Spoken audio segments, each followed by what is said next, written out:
identitas diri nih. Nah, pernah nggak? Boleh dong kak, kakak nih identitas diri itu sebenarnya apa sih? Kalau dari aku, identitas remaja yang mana tidak hanya biologis aja yang berubah, tapi juga kognitif, psikologis. Kalau misalkan biologisnya, kalau kognitifnya mungkin jadi lebih abstrak. Terus Fase ini tuh terjadi ketika seseorang itu sudah berinjak di usia remaja seperti umur 18 hingga 20-an. Apa sih bedanya seseorang ketika dia udah menemukan dirinya dan seseorang yang masih mencari jati dirinya itu seperti apa? Ini caranya kita itu mengetahui bahwa ternyata krisis identitas itu ada pada diri kita sendiri. Kita tuh jadi merasa minder, merasa suka membanding-bandingkan diri sama orang lain, yang membuat kita itu malah nggak pede buat ngapa-ngapain.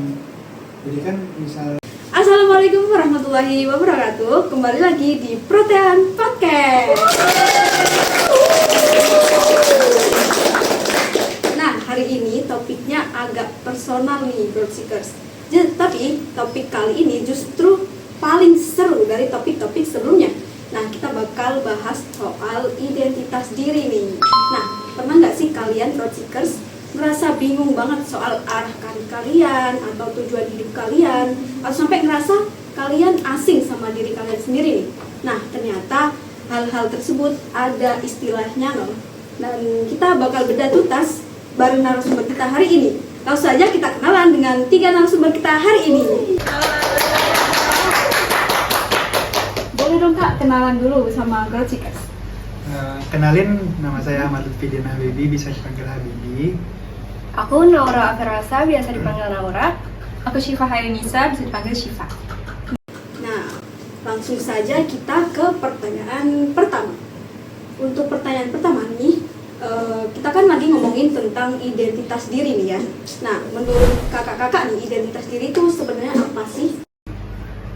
Kalau dari aku, identitas diri itu merupakan sebuah kompas internal ya. Jadi bukan hanya sekedar nama atau hobi kita, tetapi ini lebih merujuk kepada nilai-nilai, keyakinan, dan tujuan hidup dari diri kita yang membedakan kita dari orang lain, yang unik dan autentik gitu. Oh, jadi identitas diri itu lebih ke mengarah ke autentikan diri masing-masing individu ya kan. Nah, untuk sekarang, kenapa sih fase remaja itu jadi fase yang paling krusial dalam proses pembentukan identitas?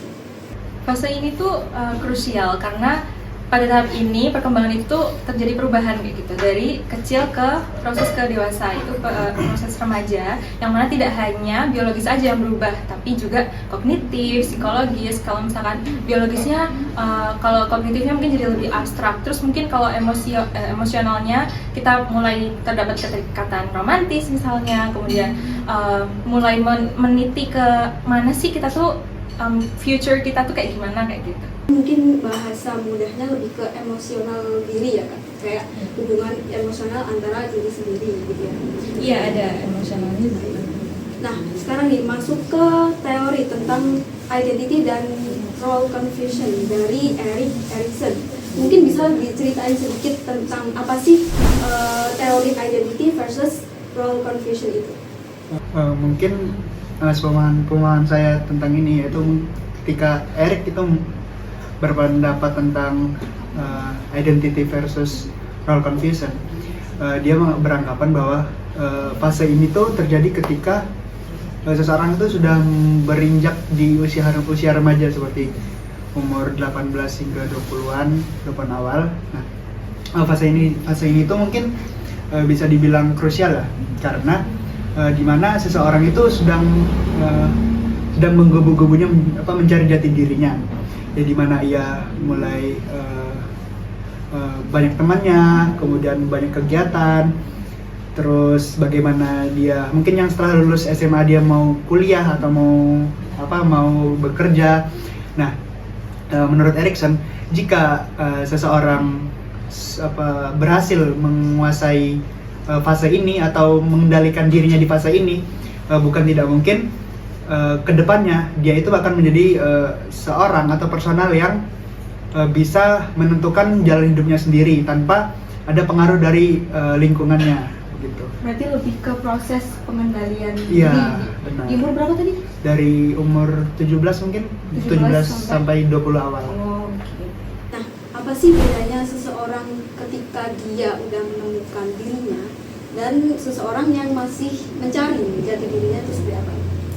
Mungkin kalau perbedaan mencari dengan menemukan itu kan kelihatan banget ya perbedaannya. Misal seseorang sedang mencari jati diri, dia akan melakukan apapun untuk menemukan jati dirinya, seperti mungkin baik ya contoh-contoh buruk remaja-remaja yang kenakalan remaja. Nah itu dia bisa dibilang masih mencari jati dirinya.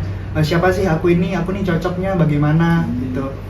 Nah kemudian kalau yang sudah seseorang yang sudah menemukan jati dirinya, dia mungkin bakal memiliki plan kedepannya bagaimana. Nanti aku setelah lulus kuliah mau gini, aku setelah lulus SMA mau begini. Nah mungkin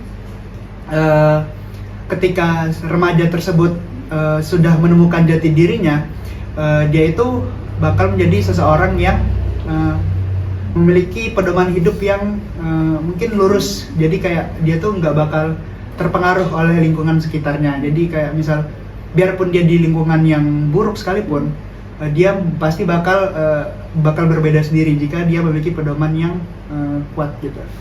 Mungkin bahasa mudahnya kalau orang yang lagi mencari itu lebih ke explore kali ya. Iya. Explore terus untuk yang udah menemukan paling lebih ke orang yang udah punya plan Iya. atau pedoman.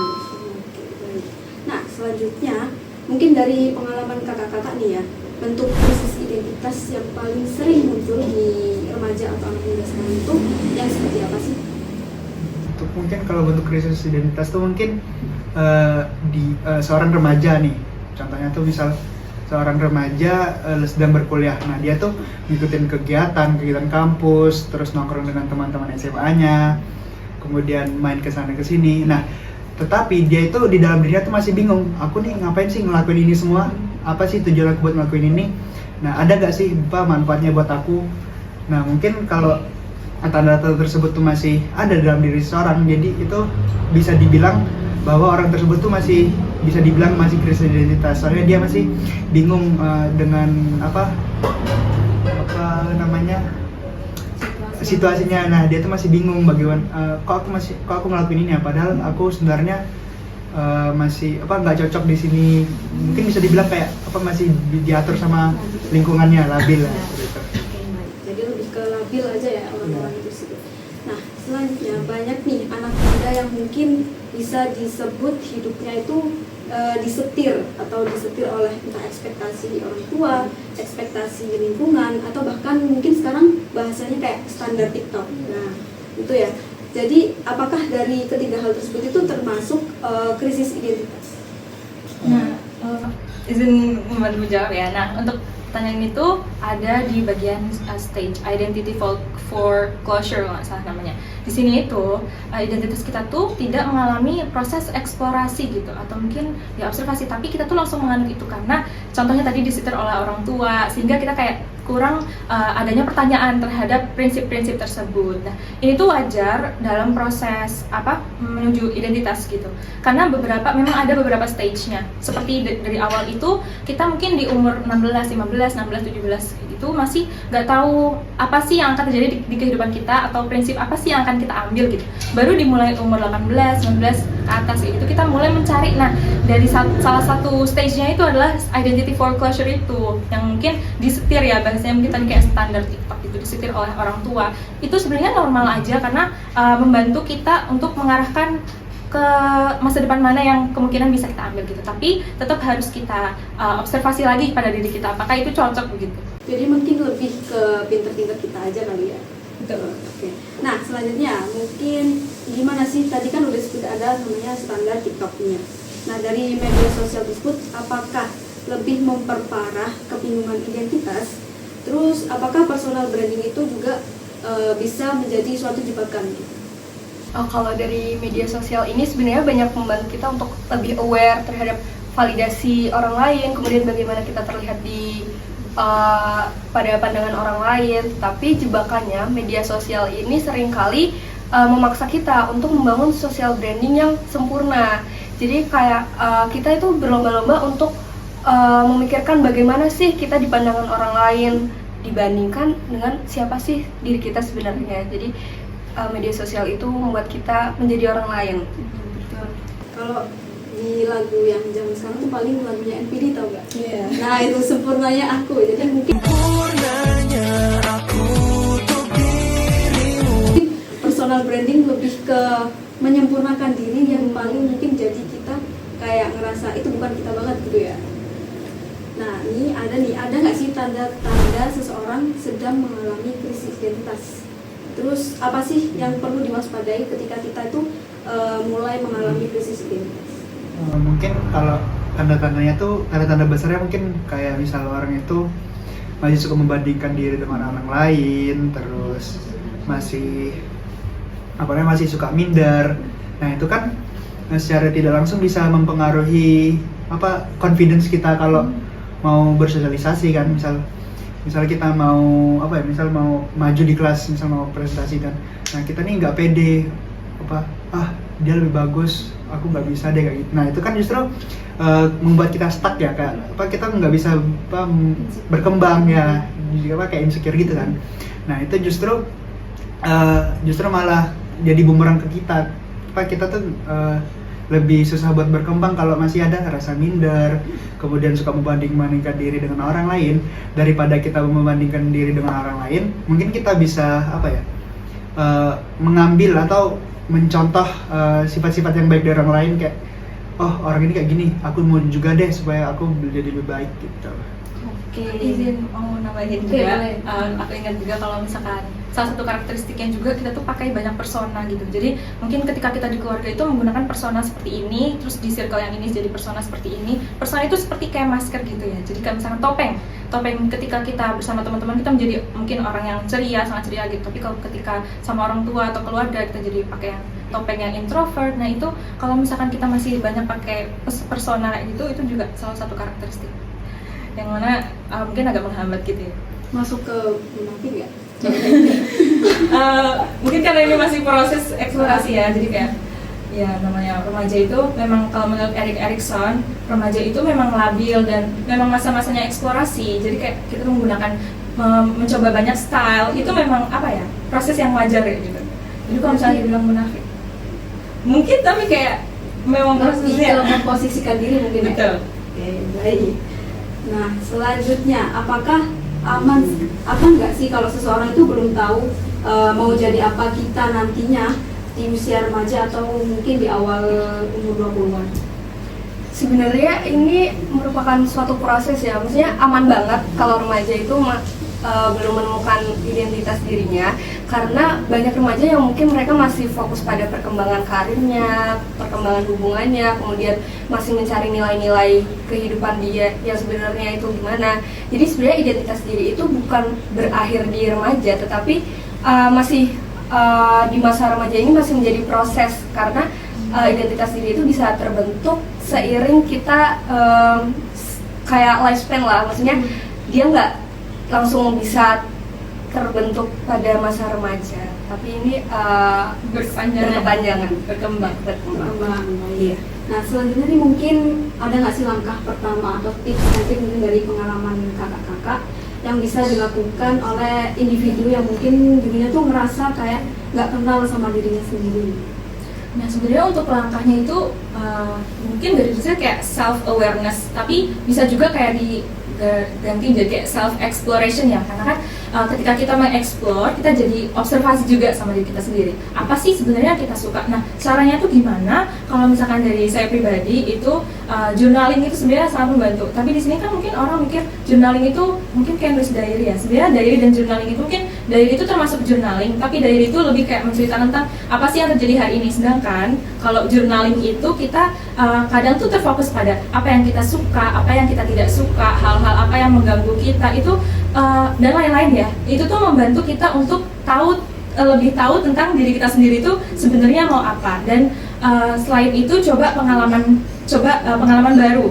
karena kan namanya eksplorasi, kita nggak akan tahu kita bisa di mana, bisa nyaman di mana itu kalau kita nggak mencoba banyak pengalaman kan. Jadi mungkin bisa mulai dari self exploration, nggak harus journaling yang kayak cantik-cantik gitu, no, you can just like ketika ada terbesit di pikiran pengen nulis sesuatu di notes HP, it's totally fine. Terus mulai coba banyak pengalaman, dan ketika kita masuk ke circle itu, coba untuk berusaha berani berpendapat. Kayak kalau misalkan punya pendapat sendiri, mengutarakan, dan nggak perlu ikut-ikut kayak gitu.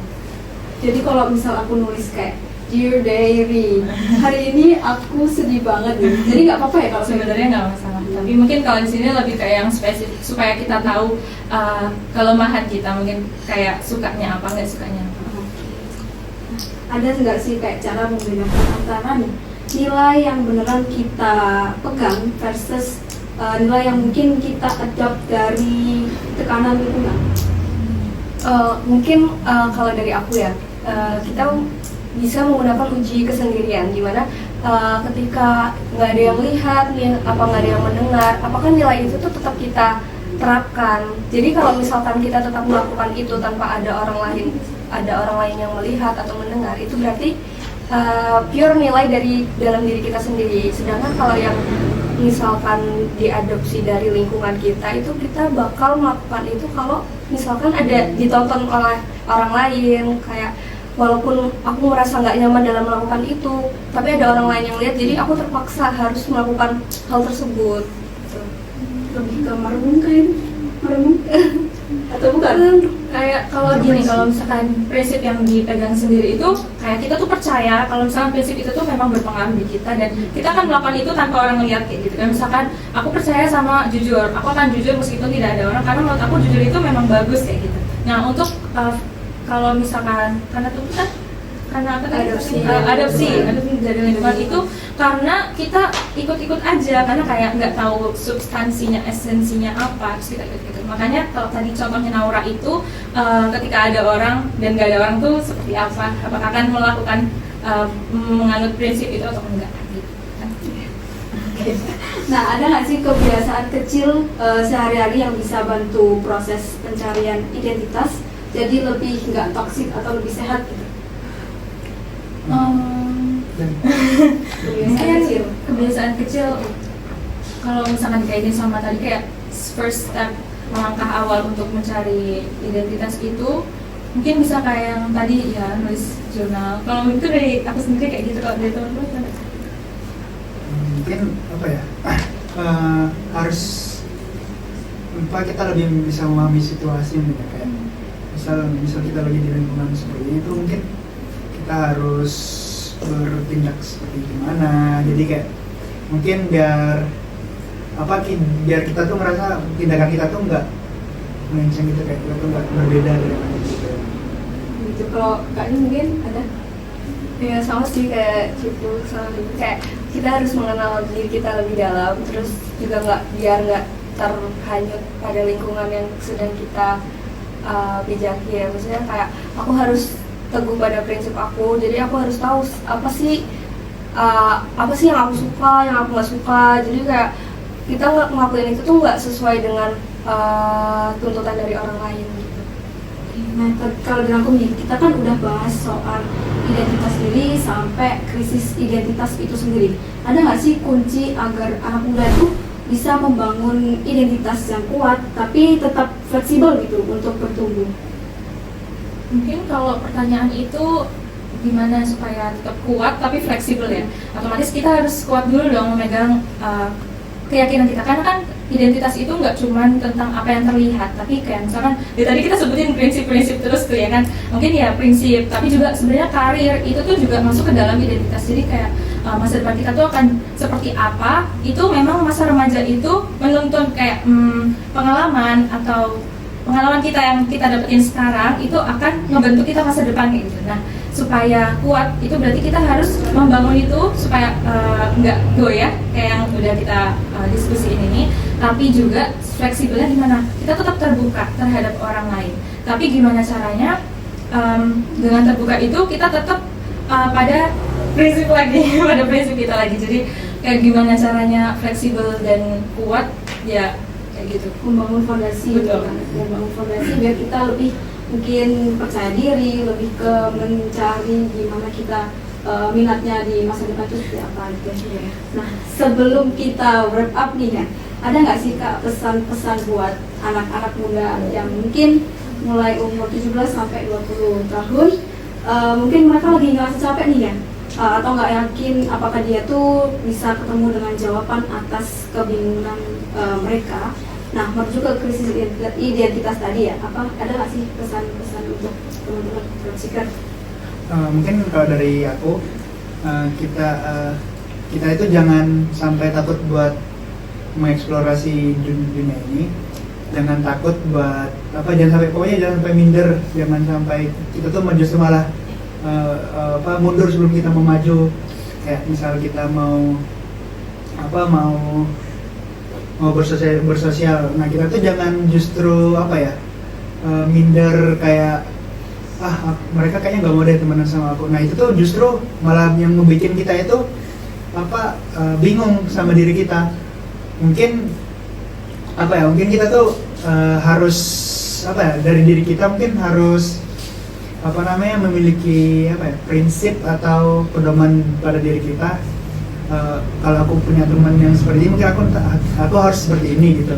Jadi kita harus pintar-pintar membaca situasi gitu, agar kita tuh justru bukan kita yang terbawa arus lingkungan tersebut, tapi kita tuh tetap bisa berdiri di lingkungan yang mungkin agak berbeda dengan pendapat kita gitu. Saja gitu Iya, saja.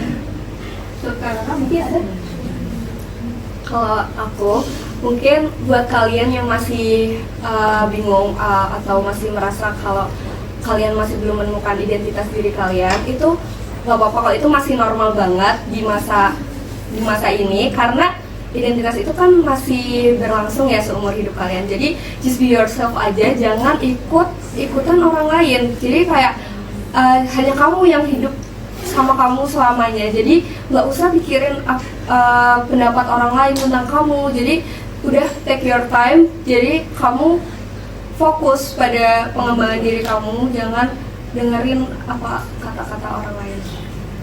Nice. Mungkin dari kakaknya ada pesan. Nambahin Naura aja, mungkin kayak tadi nama hidup kan masih berlanjut ya. Terus ketika bingung itu jangan merasa hidup kamu tuh udah hancur di situ, karena itu masih salah satu bagian dari proses gitu. Itu mungkin cara kamu proses berpikir kamu untuk menentukan masa depan seperti apa, karena nggak ada yang tahu masa depan tuh akan seperti apa. Jadi pada intinya kita tuh harus lebih explore diri kita di umur mungkin 17, lulus SMA lah ya, lulus SMA sampai kita maba, atau mungkin di umur kakak-kakak yang sekarang gitu ya. Nah, dari pembahasan tadi nih, barangkali Growth Seekers ada pertanyaan boleh diajukan ke teman-teman narasumber. Silahkan jika ingin bertanya. Oke, perkenalkan aku Alis dari Prodi Psikologi.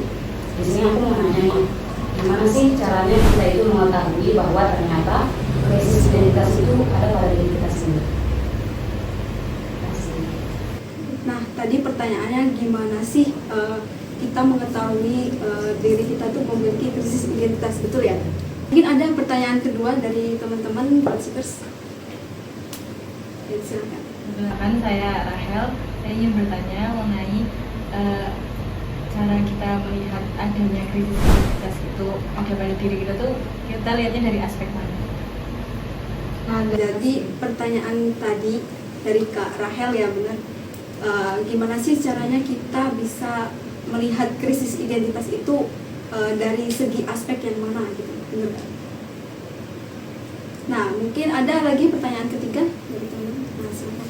Perkenalkan, nama saya Nata. Saya ingin bertanya, ketika kita berada di situasi yang mungkin krisis identitas, gimana sih caranya kita tahu bahwa kita tuh suka tidaknya suatu hal tersebut? In reality-nya kita merasa kalau keduanya itu kita merasa kita flat, maksudnya nggak merasa kalau itu kita suka, nggak merasa juga bahwa itu sesuatu hal yang kita suka. Nah, gimana caranya kita bisa melihat sesuatu hal tersebut? Nah, jadi pertanyaan dari Kak Nata nih, mungkin Kak Nata pengen tahu waktu Kak Nata mengalami krisis identitas, seperti apa sih hal yang kita pengen dan kita nggak pengen itu gimana gitu cari tahunya. Untuk pertanyaan terakhir dari Nama saya Riza dari Prodi Psikologi.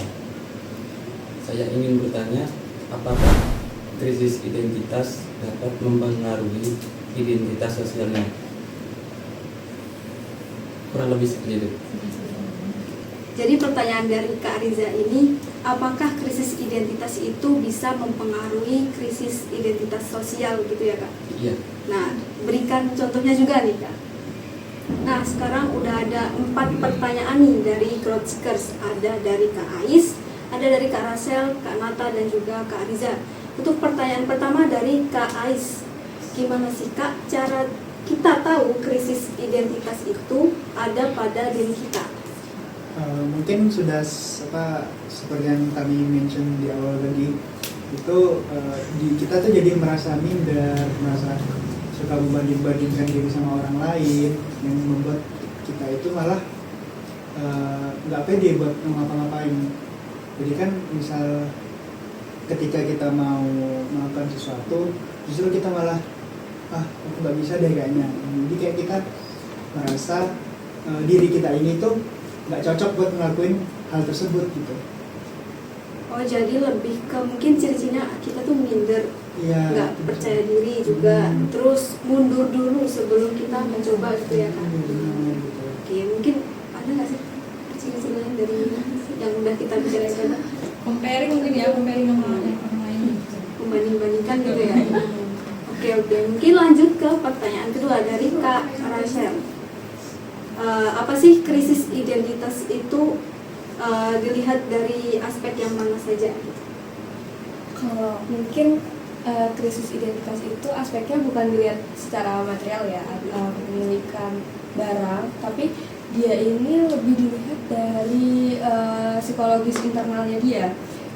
Kayak misalkan ketika kita mengalami krisis internal itu, aspek pertama itu adanya kita tidak yakin pada prinsip yang kita pegang. Kemudian kayak dia tuh udah burn out secara sosial gitu loh, jadi dia udah kayak capek berinteraksi dengan orang lain karena dia nggak tahu tuh prinsip yang dia pegang selama ini itu apa. Jadi dia kemana-mana tuh harus mengikuti tuntutan dari teman-temannya, misal temannya bertindak kayak gini dia ikutan kayak gini, padahal sebenarnya dia tuh kayak ngerasa aku nggak cocok di sini, tapi di situ karena dia krisis identitas dia nggak berpegang teguh pada prinsipnya, dia bahkan nggak tahu prinsipnya itu apa, jadi dia mengikuti orang lain sehingga dia kayak burn out dengan society gitu, sampai berinteraksi dengan orang lain. Bisa termasuk ke mindset diri sendiri nggak sih kalau kayak gitu? Kalau mindset mungkin Apakah Masih ke prinsip yakin kan? tadi? Masih mindset ya. Berarti lebih ke bukan fisiknya ya, bukan materialnya, tapi lebih ke psikologis seseorang, kayak mindsetnya, prinsipnya, ataupun hal-hal yang kayak gitu lah ya. Nah, lanjut ke pertanyaan ketiga nih dari Kak Nata. Gimana sih cara kita tahu krisis identitas itu ada pada diri kita? Untuk tadi pertanyaan Nata, gimana tahu kalau misalnya krisis? Sepertinya tadi Nata ada tanya kayak kalau misalnya melakukan hal itu rasanya flat aja gitu ya. Nah, itu bisa jadi karena sesuatu yang kita ambil tadi itu bukan dari diri kita sendiri, bukan internal ya kan. Tadi itu dari mengadopsi dari luar, kayak misalkan mungkin dari lingkungan, misalnya dari keluarga, mungkin dari teman-teman aja. Nah, terus rasanya flat aja tuh. Terus gimana caranya supaya kita tahu kayak itu tuh dengan cara kayak yang Naura udah bilang, pakai tes kesendirian ya. Nah, ketika kita sendiri, apakah kita enjoy melakukan itu? Apakah kita confident melakukan hal tersebut? Apakah justru kita excited atau malah biasa aja? Karena kalau menurut saya, menurut aku, kenapa itu kerasa flat? Itu karena itu bukan value yang kita terima dari internal kayak gitu. Jadi lebih ke tes kemandirian kita sendiri. Kesendirian. Oh, kesendirian, betul. Jadi mungkin kalau kita sendiri, kita jadi lebih tahu arahnya ini kemana, yang kita mau itu kemana gitu ya. Oke. Nah, pertanyaan terakhir nih dari Kak Riza. Apakah krisis identitas itu dapat menghambat identitas sosial, dan apa sih Kak contohnya? Kalau krisis identitas itu ya tentu ya menghambat identitas sosial kita, karena dengan dengan krisis identitas itu kan kita akan nggak tahu apa itu prinsip kita, sehingga kita kayak bahasanya tuh kayak jadi bunglon. Kalau misalnya di kampus itu kita akan menjadi ambisius, kemudian pas pulang dia bermain dengan teman-temannya yang sama sekali tidak memikirkan tentang pelajaran di kampus tadi. Jadi kayak dia ini tidak benar-benar menjadi dirinya sendiri gitu dalam lingkungan sosialnya. Kemudian dia juga cenderung lebih sering mengurung diri karena dia ngerasa kalau aku ini belum tahu identitas aku apa, prinsip aku apa, sehingga dia kayak lebih memilih untuk tidak bersosialisasi dengan yang lain. Gitu. Sebenarnya kalau misalkan bisa diambil sedikit ya, kenapa bisa krisis identitas itu juga, kenapa sih dia bunglon? Itu sebenarnya cara dia supaya dia bisa diterima sama kelompok tersebut. Tapi kan berarti prinsip dia kan dari pegang teguh. Tapi mungkin itu memang dari proses dia krisis tadi. Karena life crisis tadi ya. Oke, jadi kalau mungkin membicarakan tentang menghambat identitas sosial pasti menghambat dan juga mempengaruhi ya. Kalau contohnya sendiri mungkin kita jadi kayak nolep gitu ya di rumah menyendiri, terus jadinya mungkin dari nolep itu tadi sebenarnya kita bisa lebih ke mengetahui sih apa kemauan kita gitu. Oke. Nah, sampailah kita di penghujung podcast nih Growth Seekers. Nah, untuk Growth Seekers yang sekarang lagi nonton podcast ini, proses menemukan jati diri itu sebenarnya butuh waktu dan juga sepenuhnya normal teman-teman. Nggak ada yang mungkin diburu-buruin, dan juga mungkin dari Growth Seekers jadi membanding-bandingkan diri gitu ya. Semua individu itu sebenarnya punya pace mereka masing-masing gitu. Tinggal kita gimana caranya mencari motivasi, terus juga semangat untuk bisa keluar dari krisis identitas itu sendiri. Nah, untuk para Growth Seekers, semoga episode ini bisa menjadi teman perjalanan kalian dan juga sampai jumpa di konten podcast berikutnya. Untuk kakak-kakak di sini, aku ucapin terima kasih banyak untuk Kak Siva, Kak Naura, dan juga Kak Habibi yang udah bisa sharing-sharing nih di sini, terus juga berbagi pengalaman. Terus menurut aku hari ini topiknya nih membuka mata dan juga insightful banget. Nah, tibalah di penghujung acara. Aku selaku host banyak-banyak terima kasih kepada Growth Seekers. Semoga topik kali ini bisa menginspirasi Growth Seekers. Wassalamualaikum warahmatullahi wabarakatuh. Waalaikumsalam.